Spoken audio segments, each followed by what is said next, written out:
A judge dismissed 80-year-old Edith Harper's last wish in court, but moments later, young lawyer Karoline Leavitt turned the tables on him. You won't believe what unfolded. Before we dive in, comment where you're watching from and hit subscribe so you don't miss the latest courtroom dramas. Karoline Leavitt stepped into the Chicago District Courthouse on a chilly March afternoon in 2025, her black leather briefcase swinging lightly by her side. At 32, she was a rising star in the legal world, sharp, determined, and known for taking on cases others might overlook. Her blonde hair was tied back in a neat ponytail, and her hazel eyes scanned the marble hallway with quiet confidence. Today, she was here for Edith Harper, an 80-year-old widow whose frail hands and soft voice hid a resolve Karoline had come to admire. The case was a will dispute, one that should have been straightforward, but as Karoline approached courtroom 9, she felt a flicker of unease she couldn't quite place. Edith sat on a wooden bench just outside the courtroom, her silver hair tucked under a faded blue scarf, her thin frame wrapped in a wool coat that seemed too big for her. She clutched a worn handkerchief, her knuckles white with tension. Karoline knelt beside her, offering a warm smile. "We're going to get through this, Mrs. Harper," she said gently. Edith's lips trembled into a faint nod, but her eyes, clouded with years of grief, told a different story. Karoline had met her 2 weeks earlier in a cramped apartment that smelled of peppermint tea and old books. There Edith had poured out her heart, a decade of loneliness since her husband, Frank, passed, visits from her children dwindling to nothing, and a will she'd written to leave her modest home to a senior community center, a final act of kindness for others like her. Her family, though, had other plans. Inside the courtroom, the air was stale, the pews half empty save for a few clerks and Edith's children, sitting stiffly across the aisle. Robert, a broad-shouldered man in his 50s, adjusted his tie with a scowl. Susan, younger by a decade, stared at her phone, her lips pursed. Karoline set her briefcase on the defense table, glancing at Edith as the old woman shuffled to her side. "They think I'm crazy," Edith whispered, her voice brittle. "They say I don't know what I'm doing." Karoline squeezed her hand. "They're wrong," she replied firmly. She could feel Edith's longing, not just to win, but to be seen, to be heard after years of fading into the background. The bailiff's voice cut through the silence. "All rise for Judge Howard Klein." Karoline stood, her spine straight, as Klein entered. A towering figure in his black robe, his face etched with lines of impatience.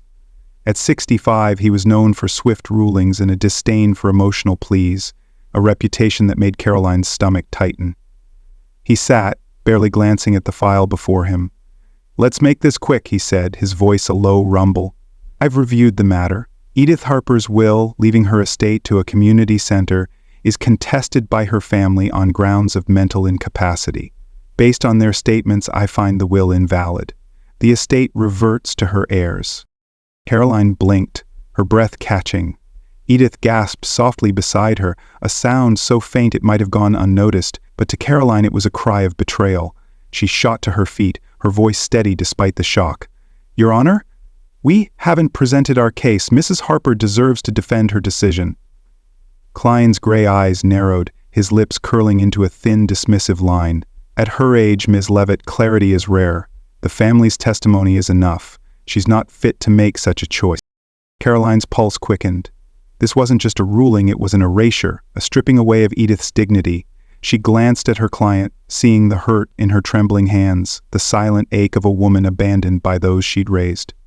"With respect, Your Honor," Karoline said, her tone sharp. "Age isn't evidence. I request the chance to prove otherwise." Klein leaned back, his gaze icy. "Go ahead," he said, "but don't waste my time." Judge Howard Klein leaned back in his chair, his cold dismissal hanging in the air like a heavy fog. "Go ahead," he'd said, "but don't waste my time."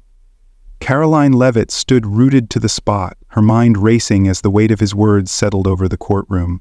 She glanced at Edith Harper, whose frail hands twisted the handkerchief into knots, her eyes glistening with unshed tears. The old woman's shoulders slumped, as if the judge's ruling had physically pressed her down. Karoline's jaw tightened. This wasn't just a legal misstep. It was a deliberate attempt to silence Edith. to strip away the last shred of control she had over her own life. Klein cleared his throat, flipping a page in the file with a bored flick of his wrist. "The court has heard from the petitioners, Robert and Susan Harper," he said, his voice flat. "Their statements indicate that Mrs. Harper exhibited confusion and erratic behavior when drafting this will. Given her age and the lack of independent verification, I see no reason to uphold it. The estate will pass to her children, as is proper." He tapped his gavel lightly, a signal the matter was all but closed. Robert smirked from his seat, leaning back with a smug satisfaction, while Susan barely looked up from her phone, as if the outcome was a foregone conclusion. Karoline's heart pounded. She'd expected a fight, but not this, a summary judgment without so much as a glance at Edith's side of the story. She stepped forward, her heels clicking sharply against the floor. "Your Honor, with all due respect, you've based this ruling solely on the family's claims. No evidence has been presented to substantiate their allegations of incapacity." Mrs. Harper hasn't even been allowed to speak. Her voice was calm, but inside she burned with indignation. She saw it now. Klein wasn't just ruling against Edith. He was reinforcing a stereotype, the kind that haunted so many elderly people, the assumption that age alone rendered them incompetent. Klein's eyes flicked up, narrowing. "Miss Leavitt, I've read the affidavits. The son claims she forgot family events, repeated herself, even misplaced money. That's enough for me. People her age," he paused, gesturing vaguely at Edith, "they don't always know what's best."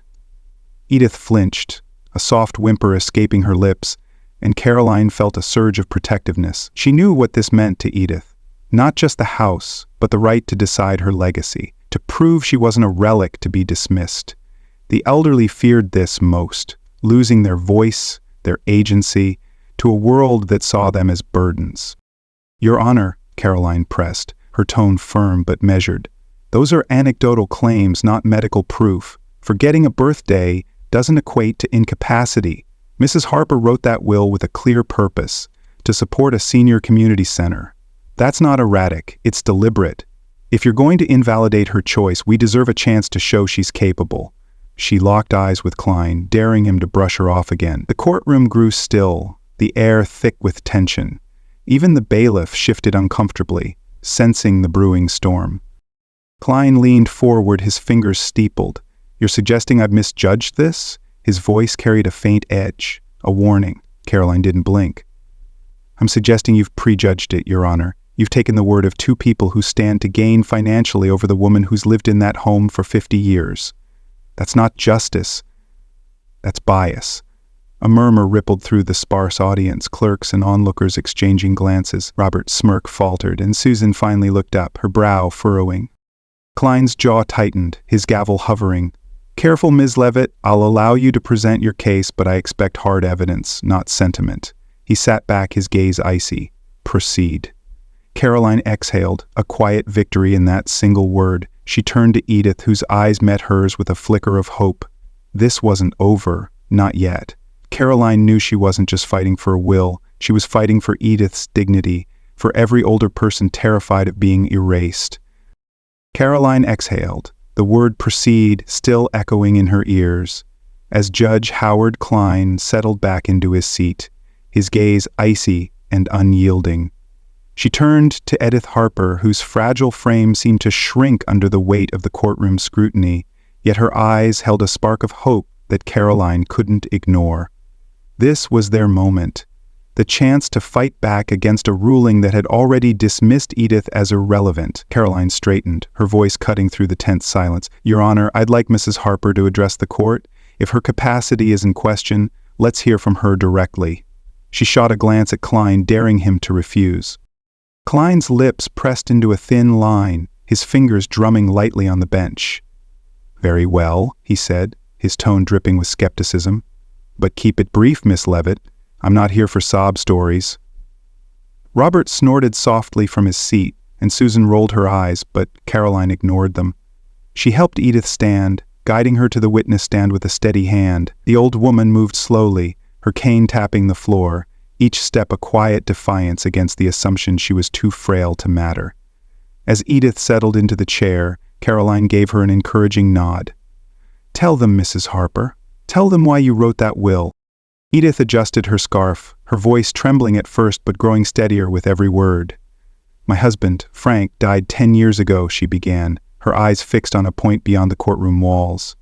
"We were married 52 years. After he was gone, the house got quiet, too quiet. Robert and Susan, they used to visit, bring the grandkids, but that stopped. I'd wait by the phone, but it rarely rang. I'd sit by the window, hoping, but days turned to weeks, then years." Her voice cracked, and she dabbed her eyes with the handkerchief. Karoline stood close, her presence a silent anchor. The room was still, even Klein pausing his drumming to listen. "I didn't want the money," Edith continued, her tone firming. "The house? It's all I have left of Frank. But I saw others like me at the senior center downtown, people alone, forgotten, with no one to care. I thought, if I could give them something, a place to laugh, to talk, to feel alive, then maybe my life would mean something again. So I wrote the will. I wanted to help them because no one helped me." She looked at her children, her gaze steady despite the tears. "I wasn't confused. I was lonely. There's a difference." Karoline felt a lump in her throat. Edith's words weren't just a defense. They were a plea, a cry from every elderly person who'd been brushed aside, their wisdom and wishes reduced to whispers in a world that didn't listen. She stepped forward, her voice clear. "Your Honor, that's not the testimony of someone incapable. That's a woman who made a choice, a rational, generous one. Age doesn't erase intent." She turned to the gallery, where a few clerks nodded subtly, then back to Klein. "Mrs. Harper's loneliness doesn't make her incompetent. It makes her human." Klein leaned forward, his expression unchanged but his eyes sharper. "Human or not, Miss Leavitt, intent doesn't prove capacity. Her children say she's been erratic, forgetful, unstable. You're asking me to take her word over theirs?" His voice carried a mocking edge, as if Edith's story was a child's fairy tale, not a legal argument. Robert nodded vigorously, whispering something to Susan, who smirked. Karoline's fists clenched at her sides. She'd seen this before. People like Klein, comfortable in their robes and gavels, dismissing the elderly as relics, their voices too soft to matter. "Your Honor," Karoline said, her tone rising with controlled fire, "I'm asking you to take her word as evidence, not charity. Age isn't a diagnosis. Forgetting a phone call doesn't mean she can't decide her own fate. If you're going to rule against her, you need more than hearsay from people who haven't bothered to visit her in years." She gestured to Robert and Susan, her stare cutting through their feigned concern. "Mrs. Harper's been clear about her reasons. That's not erratic, that's purpose. Denying her this is denying her right to be heard." Klein's fingers resumed their drumming, a slow, deliberate rhythm. "Purpose is fine, but I deal in facts," he said coolly. "If you've got more than words, show me. Otherwise, we're done." Karoline met his gaze unflinching. Edith reached for her hand, squeezing it weakly, and Karoline knew this was just the beginning. She wasn't just giving Edith a voice, she was fighting a system that saw age as a weakness, not a strength, and she wouldn't stop until that changed. Karoline met Judge Klein's gaze, unflinching as his words, "If you've got more than words, show me," hung in the air like a challenge. She wasn't just fighting a system that saw age as a weakness, she was up against a family that had turned its back on Edith Harper long before this courtroom battle began. Karoline gave Edith's hand a reassuring squeeze before stepping back to the defense table, her mind already racing through the evidence she'd prepared. "Very well, Your Honor," she said, her voice steady. "Let's hear from the petitioners themselves. I call Robert Harper to the stand." The room shifted, a murmur rippling through the sparse audience as all eyes turned to Edith's son. Robert rose with a huff, smoothing his tie as he strode to the witness stand, his broad shoulders squared with confidence. He swore the oath with a practiced ease, then settled into the chair, his jaw set as if he'd rehearsed this moment. Karoline approached, her heels clicking purposefully. "Mr. Harper," she began, "you've claimed your mother wasn't in her right mind when she wrote this will. Can you tell the court what led you to that conclusion?" Robert leaned forward, his voice smooth but tinged with impatience. "She's been off for years. Forgetting things, repeating stories, acting strange. Last Christmas she couldn't even remember where she parked her car. Writing a will to give away our inheritance to some old folks' club? That's not sane." Karoline tilted her head, her expression neutral but her eyes sharp. Interesting. How often do you visit your mother, Mr. Harper? Robert blinked, caught off guard. What's that got to do with it? He snapped. Answer the question, Karoline pressed, her tone calm but unrelenting. He shifted in his seat. A few times a year, maybe. I've got a busy life, work, kids. She's fine on her own. Karoline nodded slowly, letting his words sink in. A few times a year, she repeated, turning to the gallery. So you've based your assessment of her mental state on, what? A handful of phone calls? And a Christmas visit where she misplaced her keys? Robert's face reddened. I know my mother, he said, his voice rising. She's not fit to handle money, let alone give it away. Karoline stepped closer, her voice dropping to a quiet, cutting edge. You know her so well, yet you haven't seen her more than twice since last summer. Isn't that right? She pulled a slim notebook from her briefcase, Edith's journal, its pages worn but meticulously kept, and held it up. This is your mother's diary. She wrote every day, including the dates you didn't show up. August 12th, Robert promised to visit, but called to cancel, said he was tired. October 3rd, waited all day, no word from the kids. Does that sound like someone too confused to know what's happening? Edith's eyes welled up as Karoline read, her hands trembling against the bench. Robert opened his mouth, then closed it, his confidence faltering. That doesn't prove anything, he muttered. She's still erratic.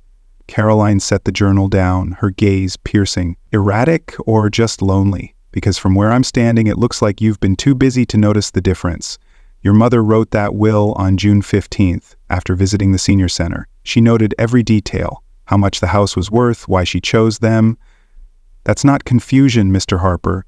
That's clarity you didn't bother to see. She turned to Klein, her voice firm. Your Honor, this journal shows Mrs. Harper's intent was deliberate and consistent. She wasn't erratic. She was abandoned. Her children didn't care until there was money on the table. Susan shot up from her seat, her face flushed. That's not fair, she snapped. We've got lives to live. She's the one who's selfish, giving away what's ours. Karoline spun to face her, unflinching. Selfish? She sat alone in that house for years, waiting for you. When she found a purpose to help others like her, you call it selfish because it doesn't line your pockets? The courtroom fell silent, the weight of her words settling over everyone. Klein's fingers stilled on the bench, his brow furrowing as he glanced at Edith, then back to Karoline. Ms. Leavitt, he said, his tone grudging, the journal's compelling, but it's not medical proof. Her state of mind still needs substantiation. Karoline nodded, expecting this. I agree, Your Honor, but it proves she wasn't erratic. It proves she was ignored. Her kids didn't doubt her mind when she was cooking their dinners or raising them. They only cared when she dared to decide for herself. Edith lifted her head, a flicker of strength in her gaze as she looked at Karoline. The lawyer felt it too, the sting of being cast aside, the hurt of good intentions twisted into doubt. This wasn't just about a will anymore. It was about every elderly parent left waiting by a silent phone, their kindness questioned by the very people they'd loved most. Karoline turned back to Klein, her resolve hardening. If you want proof, Your Honor, I've got more. But let's not pretend this is about her mind. It's about their greed. She pointed at Robert and Susan, ready for the next blow. Karoline pointed at Robert and Susan, her words, let's not pretend this is about her mind. It's about their greed, still reverberating through the courtroom like a thunderclap. She held Judge Howard Klein's gaze, her accusation laying bare the stakes of this fight. Edith Harper sat straighter now, her frail hands steadying against the bench, a quiet resolve flickering in her eyes. But Klein wasn't swayed yet. He adjusted his robe, his voice gruff as he leaned forward. Enough theatrics, Miss Leavitt. You've made your point about the journal, but I need more than sentiment and family squabbles. If you've got concrete evidence of her capacity, let's see it now, or we're done. Karoline nodded, unfazed. She'd anticipated this, Klein's insistence on facts over the raw truth of Edith's words. Very well, Your Honor, she said, her tone crisp. But first, I believe the petitioners have someone they'd like to call. She gestured toward Robert, who smirked and signaled to the back of the room. The door creaked open, and a man in a crisp gray suit stepped in. Dr. Leonard Grayson, a psychiatrist with a reputation for siding with whoever paid him best. Karoline's stomach tightened. She'd seen his name in the family's filings, a hired gun meant to bury Edith's case under a veneer of science. Grayson took the stand, adjusting his glasses with a practiced air of authority. Robert's lawyer, a wiry man named Paulson, stepped up to question him. "Dr. Grayson," Paulson began, "you've evaluated Mrs. Harper's mental state based on the family's reports. What's your professional opinion?" Grayson cleared his throat, his voice smooth and clinical. "Based on the accounts of forgetfulness, repetitive behavior, and an impulsive decision to disinherit her children, I'd conclude Mrs. Harper exhibits signs of early dementia. Her choice to give away her estate suggests a lack of sound judgment, consistent with diminished capacity." Klein nodded slightly as if this sealed the matter. Robert's smirk widened, and Susan let out a quiet scoff, her eyes flicking to Edith with something like triumph. Karoline watched Edith's face fall, the spark of hope dimming as Grayson's words painted her as a shell of herself. It was the nightmare of so many elderly people, reduced to a diagnosis, their autonomy snatched away by strangers who'd never sat with them, never listened. Karoline stepped forward, her voice cutting through the smug silence. "Your Honor, I'd like to cross-examine Dr. Grayson." Klein waved a hand. "Go ahead." Karoline approached the stand, her gaze locked on Grayson. "Doctor, you said you based this on accounts from the family. Did you ever meet Mrs. Harper in person?" Grayson hesitated, then shook his head. "No, I relied on detailed reports from her children." Karoline raised an eyebrow. "So you've never spoken to her, observed her, or tested her yourself? You just took their word, two people who see her maybe twice a year?" Grayson shifted uncomfortably. "Their descriptions were consistent with clinical patterns," he said, but his confidence wavered. Karoline turned to the bench. "Your Honor, I'd like to call my own witness. Dr. Margaret Ellis, a board-certified geropsychologist with no ties to either party." Klein's brow furrowed, but he nodded. The door opened again and Dr. Ellis entered. A woman in her 50s with a calm demeanor and a stack of notes in hand. She took the stand, swearing in with quiet assurance. Karoline began, "Dr. Ellis, you evaluated Mrs. Harper last week. What did you find?" Ellis adjusted her notes, her voice steady. "I spent 3 hours with Mrs. Harper, conversing, reviewing her journal, and conducting standard cognitive tests. She scored perfectly on memory, reasoning, and decision-making assessments. There's no evidence of dementia or diminished capacity. Her decision to write that will was reasoned and intentional, reflecting her values, not confusion." Karoline pressed further. "And what about the family's claims, forgetfulness, repetition?" Ellis smiled faintly. "Mild forgetfulness is normal at 80. It doesn't impair judgment. Mrs. Harper's clarity about her estate was striking. She knew exactly what she wanted and why." Karoline turned to Klein, her voice rising with purpose. "Your Honor, this is the difference between bias and evidence. Dr. Grayson's opinion rests on hearsay from people with a financial stake. Dr. Ellis's findings come from direct observation. Society loves to slap labels on the elderly, fragile, confused, to justify taking their choices away. But Mrs. Harper isn't a stereotype. She's a person, fully capable, and this court owes her the respect of recognizing that." Grayson bristled, but Klein held up a hand, silencing him. "Miss Leavitt," he said, his tone measured, "you've made a case, but I'll need to weigh both sides. Experts can disagree." Karoline nodded, her resolve unshaken. "They can, Your Honor, but only one saw her, only one listened." She glanced at Edith, whose eyes shone with gratitude. This wasn't just about winning, it was about shattering the myth that age stole your worth, a fear that haunted every gray hair in the room. Karoline wasn't done yet. Judge Howard Klein's measured words. "They can, Your Honor, but only one saw her, only one listened," still lingered as she faced him, her resolve a steel thread woven through every syllable she'd spoken.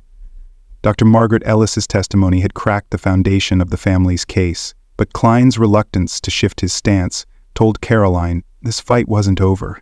His hands rested on the bench, his eyes flickering between her and Edith Harper, who sat with a quiet dignity that belied the years of neglect she'd endured. "Miss Leavitt," Klein said, his voice a low growl, "you've given me an expert's opinion, but I'm still not convinced this will reflect sound judgment over familial duty. Make your final move, or I'll rule." Karoline nodded, her pulse steady despite the weight of the moment. She'd saved her strongest card for last, a piece of evidence so raw it could pierce even Klein's armor of skepticism. "Your Honor," she said, her tone calm but resolute, "I have one more exhibit, a recording Mrs. Harper made the day she signed her will. It's her voice, her words, unfiltered. May I play it?" Klein's brow furrowed, but he waved a hand. "Proceed, but it better be relevant." Karoline retrieved a small digital recorder from her briefcase, her fingers brushing the worn leather as she set it on the table. She pressed play, and Edith's voice, soft, weathered, but unwavering, filled the courtroom. "This is Edith Harper, June 15th, 2024, the recording began, a faint crackle underscoring her words. "I'm 80 years old, and I know what I want. My Frank's been gone 10 years, and this house is all I've got left of him. My kids, Robert, Susan, they don't come around anymore. I waited, hoped they'd care, but they didn't. I'd sit here night after night wondering what I did wrong. Then I found the senior center. Those folks, they're like me, alone, forgotten. I want them to have this house when I'm gone, so they've got a place to belong. I'm not confused. I'm tired of being invisible. This is my choice, and I mean it." The recording ended with a click, leaving a silence so deep it seemed to swallow the room.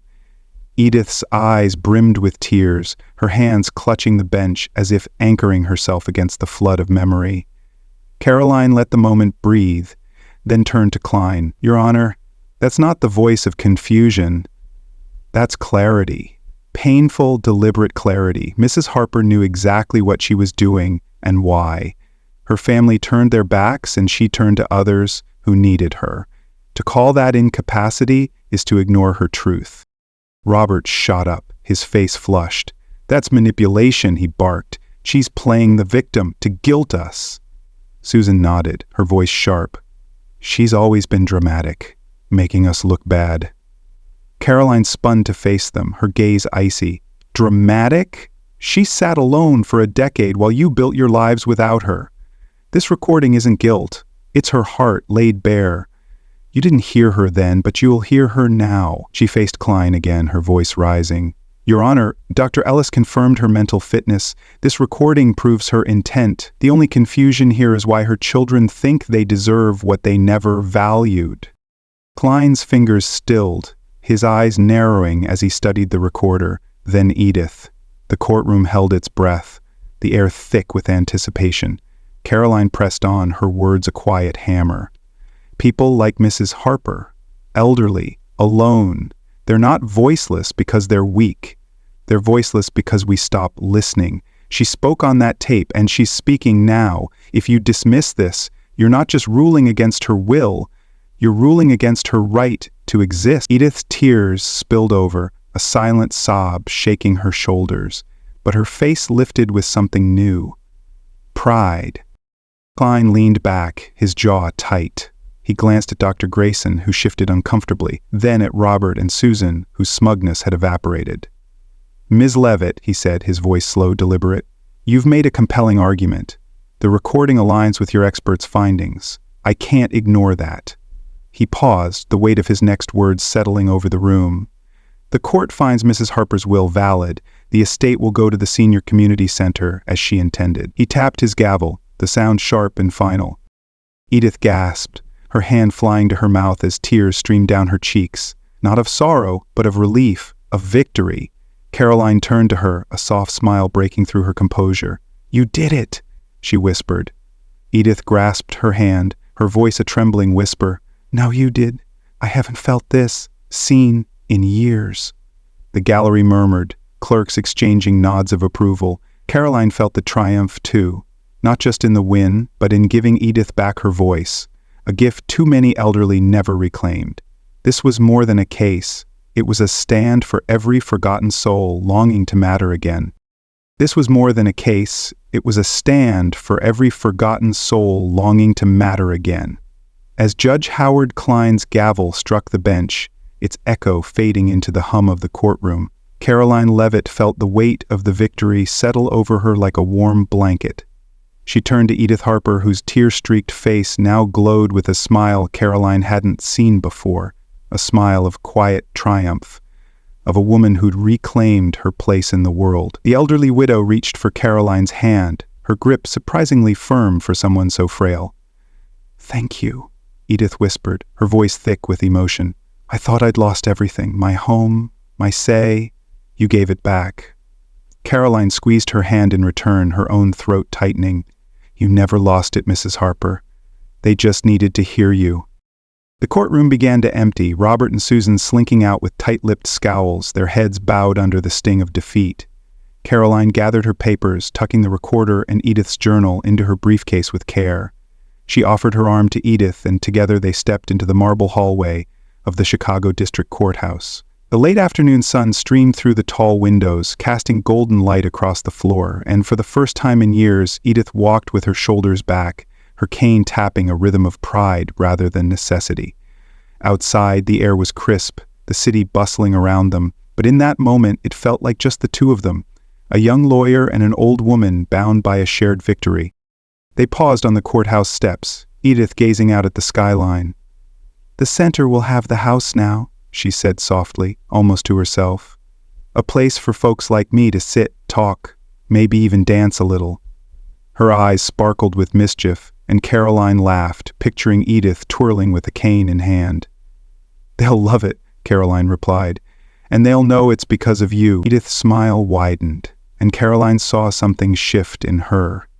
A sense of purpose, reborn, a life that had felt small and faded now stretching into something meaningful. It was what so many elderly people craved, not just to be remembered, but to leave a mark that mattered.